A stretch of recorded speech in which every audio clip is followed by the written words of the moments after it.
Social మీడియాలో పోలీసులపై అనుచిత వ్యాఖ్యలు చేస్తూ బెదిరింపులకు పాల్పడిన షేక్ రజుల్పై కేసు నమోదు చేసినట్లు నిజామాబాద్ ఏసీపీ రాజారెడ్డి తెలిపారు.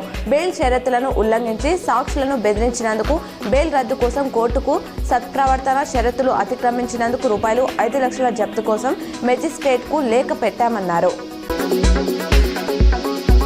పాలమూరు ఎత్తిపోతల పథకానికి అంబేద్కర్ పేరును తీసి జైపాల్ రెడ్డి పేరును పెట్టారని ఎమ్మెల్సీ కవిత శాసన మండలిలో ప్రస్తావించారు. ఫీజు రియంబర్స్మెంట్ కూడా విడుదల చేయాలని కోరారు. దీనిపై సీఎం రేవంత్ రెడ్డి మాట్లాడారు.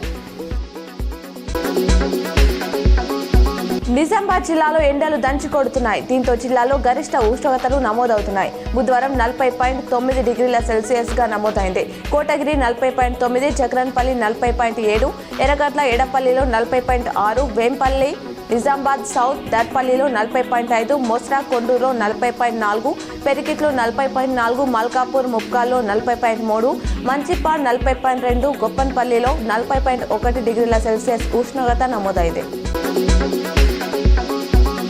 SC, ST, BC, minority, EBC విద్యార్థుల బోధన ఫీజులు, స్కాలర్షిప్ దరఖాస్తు గడువును మే 31 వరకు పొడిగించినట్లు అధికారులు తెలిపారు. 11.88 లక్షల మంది విద్యార్థులకు గాను ఇప్పటి వరకు 10.34 లక్షల మంది అప్లై చేసుకున్నారని తెలిపారు. ఎంబీబీఎస్, పీజీ, మెడికల్ ప్రవేశాలు పూర్తి కాకపోవడం, ఇంకా విద్యార్థుల వివరాలు అందకపోవడంతో గడువును పొడిగించారు.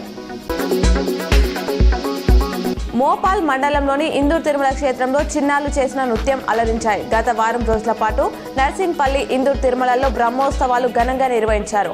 ఇందులో నగరానికి చెందిన జయలక్ష్మి బృందం ఆధ్వర్యంలో అరిష్మిత చేసిన నాట్యం అలరించింది. రాష్ట్ర ప్రభుత్వం ప్రతిష్టాత్మకంగా చేపట్టిన రాజీవ్ యువ వికాసం స్వయం ఉపాధి పథకాలకు నిజామాబాద్ జిల్లాలోని ఎస్సీ వర్గానికి చెందిన నిరుద్యోగ యువకులు ఏప్రిల్ 5లోగా ఆన్లైన్లో దరఖాస్తు చేసుకోవాలని జిల్లా కలెక్టర్ రాజీవ్ గాంధీ హనుమంత్ ఓ ప్రకటనలో తెలిపారు.